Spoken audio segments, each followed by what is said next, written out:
Israel's cabinet voted to extend legal status to 19 previously illegal settlements late last night, formalizing more control of land in the West Bank. Attacks by Jewish settlers against Palestinian communities there have increased sharply since the October 7th Hamas attacks in Israel. As Layla Milana Allen reports, the settlers' violence continues with few apparent consequences. A warning, some images in this report are disturbing.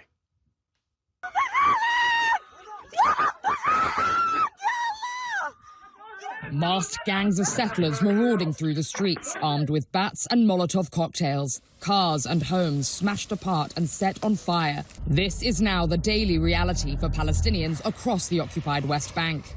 As the violence spreads, no one is safe. A centuries-old olive grove in ruins, flames licking at the stones of a 5th century church. They attacked us, moved their sheep into the churchyard, and they even tried to burn the church. There's no difference between how the settlers treat Muslims or Christians. Taibe is one of the oldest continuously settled Christian communities in the world. It appears in both the Old and New Testaments. Everything began in this land. Usually at this time of year, the valley would be full of olive pickers. Now, locals are too afraid to venture onto their own land. The trees are dying, their fruit rotting on the branch. Across the valley, the hills are dominated by settlements. Even as we stand here, we can see a car from a local settlement patrolling the groves. Fleeing the relentless attacks, Christian residents have started to emigrate to the United States in droves. The village has lost 24 families already. How is this for you personally, the responsibility? Huge and over my capacity. But I have to be standing always and to raise my head up. Because I'm Palestinian, I'm a Christian, I'm a priest. They've done what they can to replant the burned trees, but an olive tree takes nearly a decade to reach maturity. The villagers' livelihoods are being destroyed. Suleiman says when the army does turn up, it's invariably to side with the settlers. The army and the settlers are one. They both act the same way towards people, attacking them and kicking them out of their land. As we're speaking, Suleiman gets a call. There are settlers on his land. He's too afraid to confront them.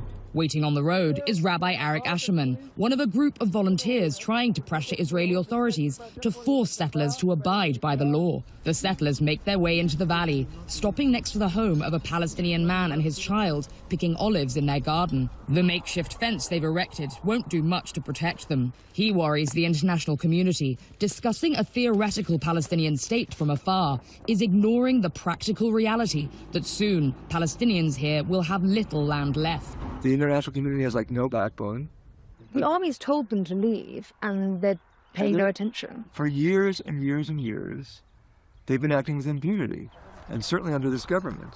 Everything that they know says to them, we can do what we want, and we're not going to pay any price for it. There's going to be no consequences. The settlers stay till sunset. As is almost always the case, they're not threatened with arrest or physically forced to leave.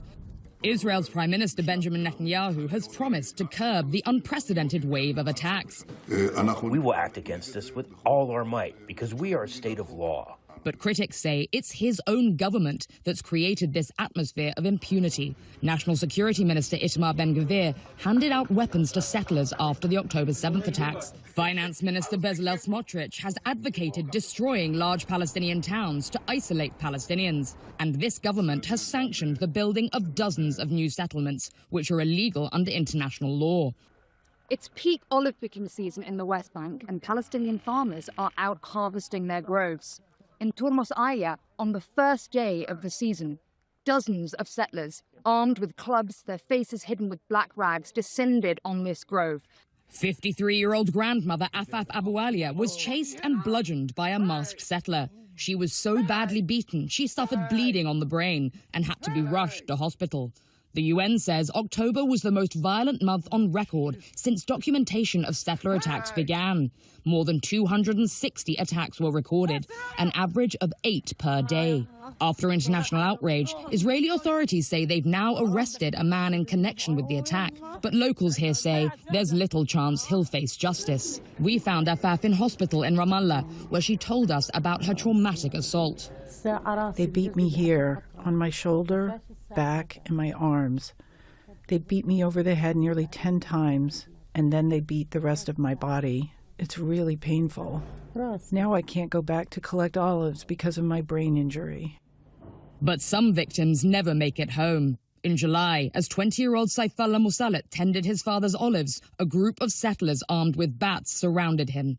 His family heard he'd been taken to hospital. What they found there was unimaginable. Thinking that we're going to go see him, like he's hurt, he's injured, but just seeing him there is really hard.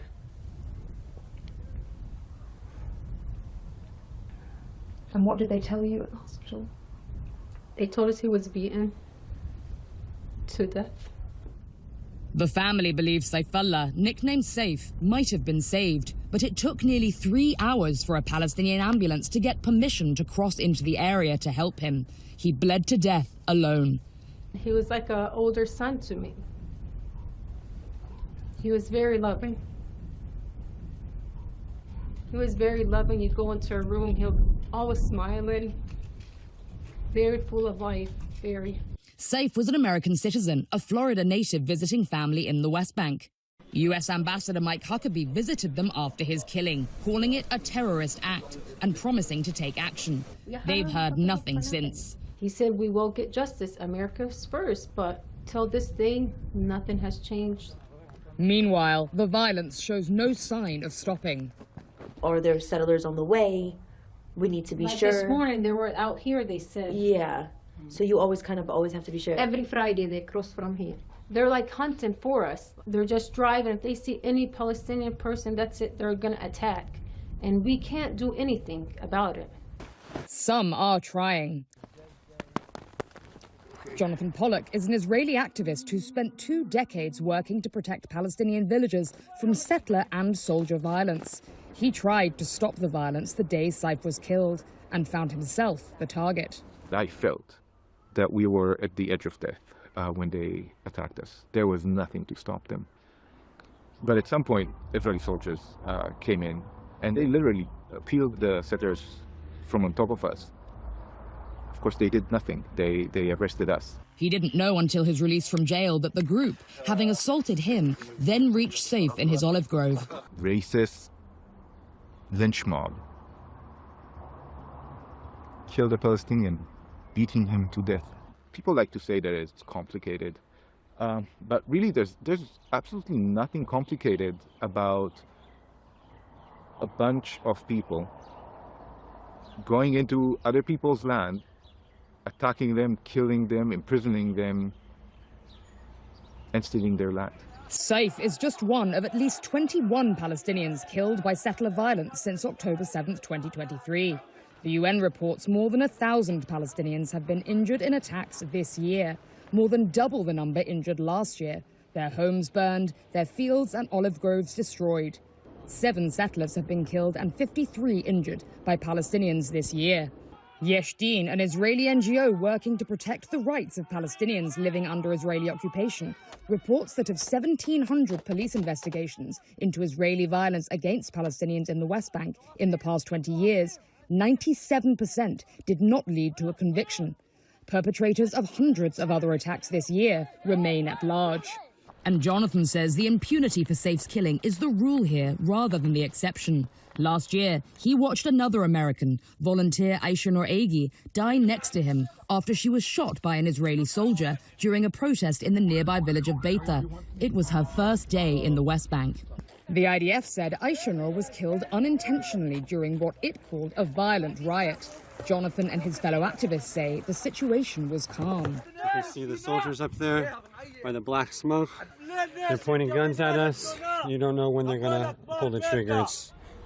Jonathan believes that because the U.S. supplies more than 2/3 of Israel's weapons, it is complicit in the death of its own citizen. The bullet that killed Aisha Noor is an American bullet, and it is the bullet placed by the American government at the hand of Israel to suppress any Palestinian aspiration for liberation and self-determination.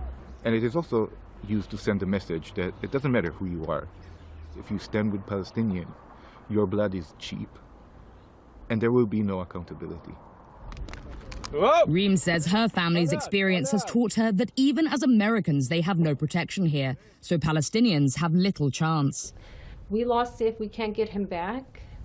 but we need justice like every other place in the world. You commit a crime, you kill, you're behind bars. Like, why is this the only country that they don't do that? They murder, next day they're out in the streets. Reem now wakes each morning wondering when the next attack will come, whether her kids will return home safely from school. All she can do is wait in fear. For the PBS NewsHour, I'm Layla Milana Allen in the occupied West Bank. In a statement to the NewsHour, the Israel Defense Forces said for acts of violence directed at Palestinians or their property, soldiers are required to stop the violation and, if necessary, to delay or detain the suspects. And on the settler killing of American Saifullah Musalat in the West Bank, the State Department told the NewsHour Ambassador Huckabee has called for accountability for this murder, and Embassy Jerusalem continues to closely follow this case.